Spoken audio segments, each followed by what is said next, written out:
प्यारे बच्चों नमस्कार। आशा है आप सब ठीक होंगे और पढ़ भी रहे होंगे। हम AG2 की अपनी अगली क्लास को आगे बढ़ाते हैं। क्लासेस जो है बहुत ही ज़्यादा इम्पोर्टेंट होने वाली है और ये लास्ट क्लास है करंट एग्रीकल्चर की। इसके बाद हम नई यूनिट चालू करेंगे जो कि बहुत ही ज़्यादा इम्पोर्टेंट होने वाली है, क्योंकि इसके बाद जो अब हम यूनिट चालू करेंगे वो बहुत ही ज़्यादा सब्जेक्टिव हो जाने वाली है।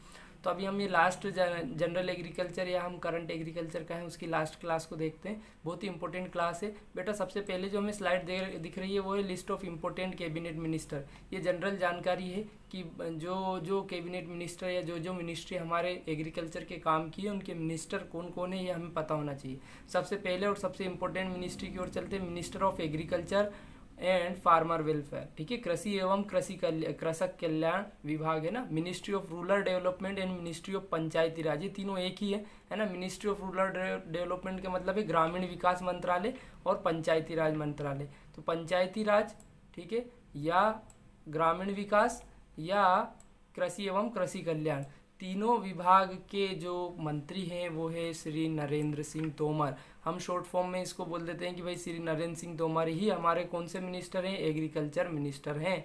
तो हमें याद रखना है कि नरेंद्र सिंह तोमर जी कौन कौन सी मिनिस्ट्री संभाल रहे हैं, agriculture and farmer welfare, ministry of rural development and ministry of Panchayati Raj, ताकि आपको कोई कन्फ्यूज़न ना हो। ठीक है, चलिए नरेंद्र सिंह तोमर जी का नाम जरूर याद रखना है, बहुत ही ज़्यादा इंपॉर्टेंट है।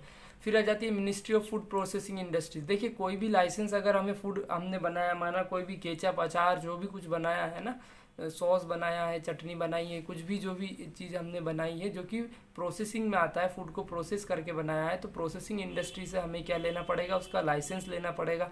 और फूड प्रोसेसिंग इंडस्ट्री की जो मिनिस्टर हैं वो है श्री हरसिमरत कौर बादल। ठीक है, श्रीमती हरसिमरत कौर बादल, बहुत ही इंपॉर्टेंट है ये भी, इनका भी नाम याद रखना है। फिर हमारी एनिमल हस्बेंड्री की ओर चलते हैं, ministry of animal husbandry dairy and fisheries, पूरा नाम है ministry of animal husbandry dairy and fisheries. Fisheries word नहीं लिखा है उसमें, कोई बात नहीं। ये है श्री गिरिराज सिंह। ठीक है, ये बहुत ही इंपॉर्टेंट है। इनको हम एनिमल हस्बेंड्री मिनिस्टर भी कहते हैं शॉर्ट फॉर्म में अगर हम कहें तो। Ministry of animal husbandry dairy and fisheries, तीनों के जो मिनिस्टर है वो कौन है, श्री गिरिराज सिंह। ये बहुत ही इंपॉर्टेंट है, बेगूसराय से ये MP है ना। मिनिस्ट्री ऑफ जल शक्ति जो मंत्रालय है उसके भी कौन है, उसके गिरिराज सिंह नहीं है, श्री गजेंद्र सिंह है ना। तो ये याद रखना है। तो तीनों मंत्रालय बहुत ही ज़्यादा इंपॉर्टेंट थे। फार्मर वाले के हैं कौन है, श्री नरेंद्र सिंह तोमर यानी देश के कृषि मंत्री हो गए। फूड प्रोसेसिंग मिनिस्ट्री की कौन है, श्रीमती हरसिमरत कौर बादल। और एनिमल हस्बेंड्री के कौन है, श्री गिरिराज सिंह। चलिए आगे बढ़ते हैं। Ministry of environment and forest है ना एंड क्लाइमेट चेंज, इसके लिए है श्री प्रकाश जावड़ेकर। ठीक है, बहुत ही ज़्यादा इंपॉर्टेंट है, प्रकाश जावड़ेकर का नाम हमें याद रखना है। इन्वायरमेंट क्लाइमेट चेंज ये भी हमारा एक टॉपिक है ना। चलिए तो हमें याद रखना है। केमिकल्स एंड फर्टिलाइजर है ना, कृषि रसायन और उर्वरक, इनके जो है श्री DV सदानंद गौड़ा है ना, सदानंद गौड़ा जी हैं, बहुत ही ज़्यादा इंपॉर्टेंट। देखिए फर्टिलाइज़र क्या, हमें फर्टिलाइज़र हमें पता है नाइट्रोजन, फास्फोरस और पोटेशियम के लिए हम अलग अलग पोटेशियम देने के लिए अलग अलग फर्टिलाइज़र हम खेती में देते हैं। हम जो इंपोर्ट करते हैं वो पोटास की करते हैं है ना। तो फर्टिलाइजर्स के जो मिनिस्टर है वो कौन है, सदानंद गौड़ा जी। मिनिस्ट्री ऑफ कंज्यूमर अफेयर ये भी हमारे अंतर्गत आता है ना, हमें याद रखना चाहिए। फूड एंड पब्लिक डिस्ट्रीब्यूशन ना, तो ये भी याद होना चाहिए हमें ना, उपभोक्ता मंत्रालय इसको बोलते हैं। तो इसके लिए इसके जो मिनिस्टर हैं वो कौन है, श्री रामविलास पासवान। इसके अलावा एक और मिनिस्ट्री हमें याद होनी चाहिए, MSME है ना, ministry of small and medium enterprises. उसके जो मिनिस्टर हैं वो हैं नितिन गडकरी, तो वो वाला भी हमें याद होना चाहिए। ठीक है, तो ये 5-6 मिनिस्टर मैंने सिखाए, 5-6 मिनिस्ट्री के, ये हमें याद होने चाहिए। इसके बाद हम देखते हैं next cheese, per capita availability of food grains 2018-19 का हमारे पास फाइनल सिनारियो है, हम उसके अकॉर्डिंग देख रहे हैं। अब ये क्या है, पर कैपिटा अवेलेबिलिटी क्या है, मतलब एक व्यक्ति को हमारे यहाँ कितना खाना मिल सकता है हमारे प्रोडक्शन के हिसाब से, या कितना खाना मिलना चाहिए, या ये कहें कि अगर हम पूरे प्रोडक्शन को पूरी पॉपुलेशन से डिवाइड करें तो एक बंदे को कितना भोजन मिलेगा। इसका सीधा सा एग्जांपल अगर हम घर में देखेंगे तो जैसे अगर हमारे पास 10 रुपये हैं और हम 5 सदस्य हैं तो हम सब 2-2 रुपये हमें हिस्से आ जाएंगे, तो एक व्यक्ति को कितना खाने की चीज़ें मिल रही हैं वो देखते हैं। अगर फ्रूट्स की बात करें तो एक व्यक्ति को एक दिन में 200 ग्राम फ्रूट्स मिल जा सकते हैं, इतना प्रोडक्शन हमारे यहाँ हो रहा है। अब आप अपने हिस्से का खा रहे हैं या नहीं खा रहे हैं, मिल पा रहा है या नहीं मिल पा रहा है, ये आप पर निर्भर करता है। वेजिटेबल्स की बात करें तो हम इतना प्रोडक्शन कर रहे हैं कि एक व्यक्ति को एक दिन में 388 ग्राम वेजिटेबल पर डे अवेलेबल है ना। मिल्क की बात करें है ना, तो मिल्क जो है एक व्यक्ति को एक दिन में कितना 394 ग्राम अवेलेबल है ना, 394 ग्राम, ये बहुत है, यानी 400 ml मान लीजिए इसको आप, तो 400 ml यानी 2 गिलास दूध आपको रोज पीना चाहिए, क्योंकि आपके हिस्से का कोई और पी जा रहा है ना। एग्स की बात करें तो एक व्यक्ति को, ये पर ईयर का डाटा है, एक दिन में इतने ज़्यादा अंडे नहीं, पर ईयर एग्स जो है 79 एग्स पर ईयर अवेलेबल है। फिश की बात कर लेते हैं तो फिश पर ईयर जो है एक व्यक्ति के हिस्से कितनी आ रही है, 9.8 किलोग्राम। पल्सेस की बात कर लेते हैं, पल्सेस दालें हैं ना, दालों का जो एरिया है और प्रोडक्शन है वो दिन ब दिन घटता जा रहा है, पर एक व्यक्ति को 50 ग्राम 54.7 ग्राम पल्सेस पर डे अवेलेबल है। अब वो खा रहा है पल्स या नहीं खा रहा है, ये उस पर डिपेंड करता है। पेड़ी की बात करें तो पेड़ी यानी धान कितना अवेलेबल है, 183 ग्राम पर डे। वीट ज़्यादा अंतर नहीं है दोनों में, 182 ग्राम पर डे। इतना तो हर आदमी खा भी रहा है, क्योंकि वो चपाती खाता है ना, हम रोटी खाते हैं, रोटी गाय से बनती है, गेहूं से बनती है। अदर सीरियल्स की बात अगर कर लें हम तो अदर सीरियल भी 80 ग्राम पर डे अवेलेबल है। और टोटल फूड ग्रेन जो कि बहुत ही ज़्यादा इंपॉर्टेंट हो जाता है, तो टोटल फूड ग्रेन 488 ग्राम अवेलेबल है। नहीं, एक व्यक्ति को एक दिन में 488 ग्राम खाना अवेलेबल होना चाहिए, अगर हम खाने को बराबर बांटते हैं तो पूरी जनसंख्या में, पर ऐसा हो नहीं पा रहा है। गरीब भूखे मर रहा है और अमीर जो है गरीब के हिस्से का भी खाता जा रहा है। चलिए कोई बात नहीं। India's rank in different indices 2019। देखिए विश्व ने कई सारे पैमाने बनाए हैं किसी भी देश की उन्नति को नापने के लिए। अगर किसी देश की जीडीपी अच्छी है तो इसका मतलब ये नहीं कि वो देश सबसे अच्छा है। केवल जीडीपी को पैमाना नहीं माना है, अलग अलग पैमाने माने हैं जिनके हिसाब से हम इंडिया की रैंक देखते हैं। इंडिया की रैंक वैसे शर्मनाक है, पर किसी को बताना नहीं है ना। ह्यूमन डेवलपमेंट इंडेक्स, इसमें जो है हम 129th पोजीशन पे, सोचिए आप 129वें नंबर पर है। ह्यूमन डेवलपमेंट इंडेक्स में हमारी रैंक जो है 129 है, जो कि बहुत ही खराब है। फर्स्ट रैंक पर कौन है, नॉर्वे है। नॉर्वे एक कंट्री है जो फर्स्ट नंबर पे है। ग्लोबल इनोवेशन में देखते हैं, ग्लोबल इनोवेशन इंडेक्स यानी कितना ज़्यादा इनोवेशन हो रहा है उस कंट्री में, नई नई तकनीक कितनी आ रही है, इसमें हमारी रैंक ठीक ठाक है, 52 नंबर पर है। फर्स्ट अगर किसी की रैंक है तो फर्स्ट रैंक किसकी है, स्विट्जरलैंड की। ग्लोबल हंगर इंडेक्स, भूखमरी में हम 102 मार्क 2 पे पोजीशन पे है। सोचिए 102 नंबर पर है, इतनी बहुत ही ज़्यादा ख़राब हालात है। हमसे ऊपर 100 देश है जिनमें भूखमरी कम है, यानी हमारे देश में बहुत ही ज़्यादा भूखमरी है। 102 पर है, ये क्वेश्चन आ सकता है। जेंडर गैप इंडेक्स है ना, तो जेंडर गैप इंडेक्स है 112 है ना, यानी महिला और पुरुष का जो है अनुपात वाली बात है। फर्स्ट रैंक इसमें है आइलैंड की है ना, आइसलैंड की, जहाँ पर महिला और पुरुष का अनुपात लगभग बराबर होगा, इसलिए उसकी first rank. Gender equality index ये 95 है ना, 95 रैंक है आउट ऑफ 129, ये भी अच्छी नहीं है। अच्छा, रैंक बढ़ रही है, रैंक ज़्यादा है तो खुशी होने की बात नहीं है। रैंक फर्स्ट है या कम है तो अच्छी बात है। 129 देशों की जेंडर इक्वलिटी रैंक में हम 95 पोजीशन पे, यानी हम नीचे से बहुत करीब है, ऊपर से नहीं है ना। ग्लोबल एंटरप्रेन्योर इंडेक्स में अगर हम देखें तो हमारी रैंक ठीक है, 68 रैंक है। इन्वायरमेंटल एंड परफॉर्मेंस इंडेक्स, जो हम खुद को बताते हैं कि हम तो जो है प्रकृति प्रेमी हैं, उसमें हमारी रैंक इतनी घटिया है, 178 पोजीशन पर हमें, तो ये बहुत ही दुख की बात है। मुझे उम्मीद है आने वाली पीढ़ी इस रैंक को सुधारेगी। ये रैंक अभी हमें याद कर लेनी है ना। ये खासकर ह्यूमन डेवलपमेंट इंडेक्स वाली रैंक तो याद ही होनी चाहिए, कितनी है 129, और इन्वायरमेंट वाली भी याद होनी चाहिए 178। ग्लोबल हंगर इंडेक्स वाली भी याद होनी चाहिए 102। ये तीनों बहुत ही ज़्यादा इंपॉर्टेंट है। इसके अलावा अगर आपको नहीं भी आता है तो चलेगा। लास्ट स्लाइड की ओर चलते हैं। ये ICR अवार्ड्स हैं, बहुत ही ज़्यादा इंपॉर्टेंट है बेटा है ना, इस पर एक क्वेश्चन आता ही रहता है। ICR अवार्ड्स है ना, कि कौन सा अवार्ड किस लिए दिया जाता है ना, किसको मिलता है। तो अभी हम किसको मिलता है ये बात नहीं कर रहे हैं, या किसको मिला है लास्ट ईयर, अभी किसको मिला इस पर चर्चा नहीं करेंगे। किस चीज़ के लिए दिया जाता है ये बहुत ही ज़्यादा इंपॉर्टेंट है। पहला अवार्ड इसमें दिया हुआ है स्वामी सहजानंद सरस्वती अवार्ड। ये जो मिलता है ये एक्सटेंशन वर्क के लिए मिलता है ना, तो ये बहुत ही ज़्यादा इंपॉर्टेंट नहीं है। उसके बाद देखते हैं नासी ICR एक अवार्ड है जो कि फार्म इम्प्लीमेंट्स के लिए दिया जाता है।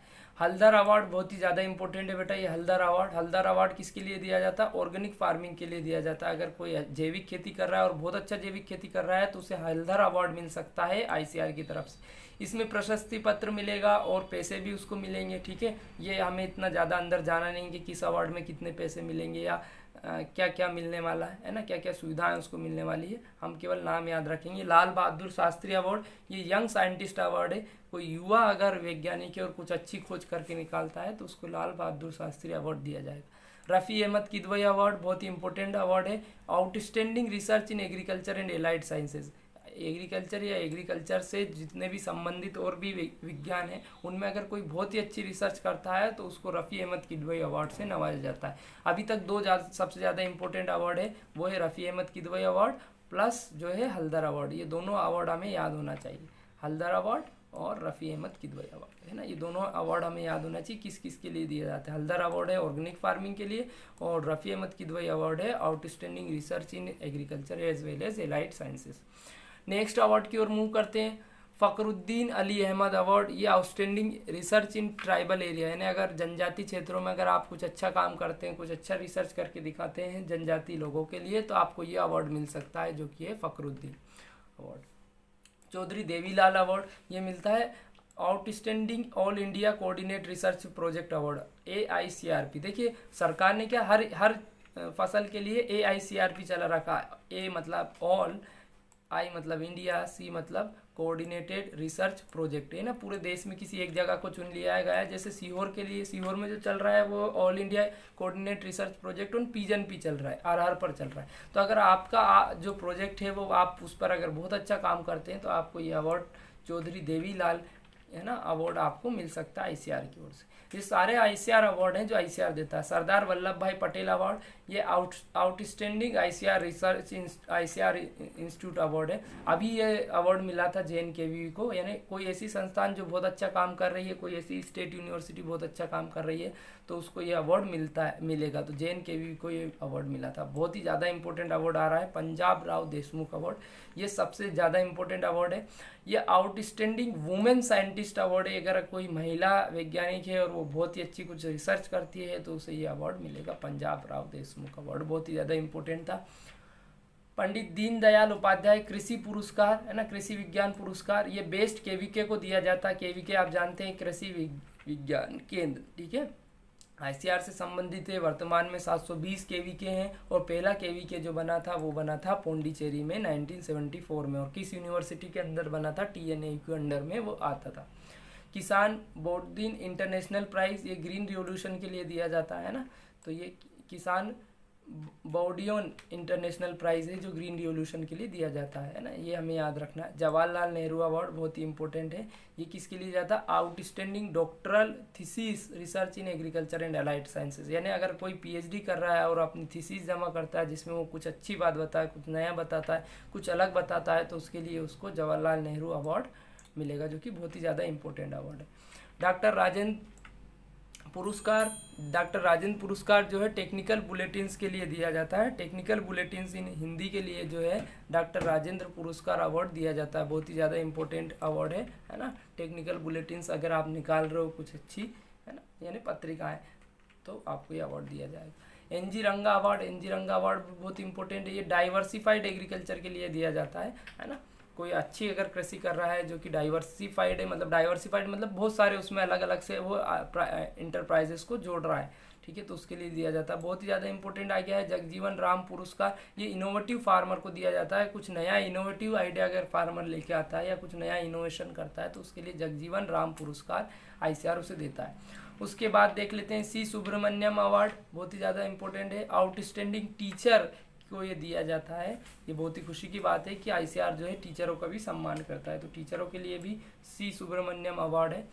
फिर आ जाता है चौधरी चरण सिंह अवार्ड, है ना, इन्हीं के जन्म दिवस पर हम फार्मर्स डे मनाते हैं। Excellence in journalism in agriculture research and development, अगर कोई पत्रकार जो है एग्रीकल्चर रिसर्च और डेवलपमेंट में अच्छा काम करता है, कुछ अच्छी पत्रकारिता करके दिखाता है, तो उसको जो है चौधरी चरण सिंह अवार्ड से नवाजा जाता है। हर साल ये अवार्ड मिलते रहते हैं। वसंतराव नायक अवार्ड, ये लास्ट अवार्ड है जो दिया जाता है। Outstanding research and application in dryland farming, अगर जो है शुष्क कृषि के लिए जो है कोई अगर अच्छा कर शुष्क कृषि के लिए कोई अच्छी रिसर्च अगर कोई करता है तो उसको वसंतराव नायक अवार्ड दिया जाता है, ठीक है। ये हमारा आज का वीडियो लेक्चर यहीं ख़त्म होता है। इसके पहले हम थोड़ा सा रिवाइज करके देखते हैं कि हमने आज क्या क्या पढ़ा। तो पीछे चलते हैं। List of important cabinet ministers, है ना, आज हमने देखी कुछ कैबिनेट मिनिस्टर देखे, जिनमें सबसे ज़्यादा इंपॉर्टेंट कौन से थे? श्री नरेंद्र सिंह तोमर, ये हमारे एग्रीकल्चर मिनिस्टर है। इसके बाद हमें याद रखना है श्री गिरिराज सिंह, ये एनिमल हस्बेंड्री और फिशरीज के मिनिस्टर है, तो ये हमें याद होने चाहिए दोनों। नेक्स्ट चलते हैं, आगे चलते हैं। हाँ, पर कैपिटा अवाइबिलिटी हमने देखी। ये जो डाटा हमारे पास है ये फाइनल एस्टीमेट 18-19 के हिसाब से, इसमें हमें फ्रूट्स का पता होना चाहिए कि एक व्यक्ति को 200 ग्राम फ्रूट मिल रहे हैं, वेजिटेबल 388 ग्राम मिल रहे हैं, मिल्क मिल रहा है 394 ग्राम, एग्स मिल रहे हैं 79।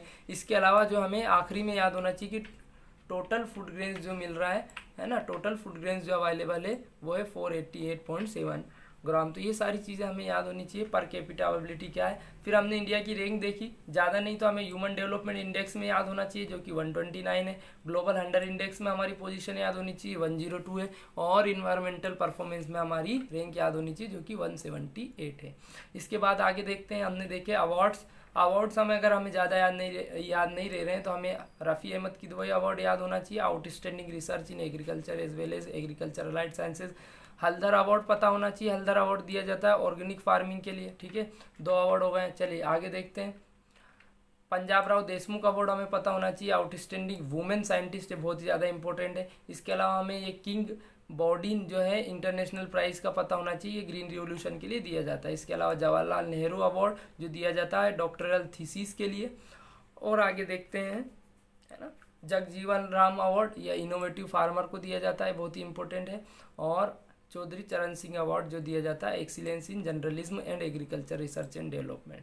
ठीक है बच्चों, तो हमने ये सारी चीज़ें आज सीखी हैं, ये आपको कंठस्थ कर लेना है, अच्छे से लर्न कर लेना है और फर्दर आगे वीडियो देखते रहना है। चैनल को सब्सक्राइब नहीं किया है तो चैनल को सब्सक्राइब कर लें, बेल आइकन को प्रेस करें ताकि आपके पास नोटिफिकेशन पहुँचते रहे, और वीडियो को लाइक और शेयर करना भी ना भूलें। धन्यवाद।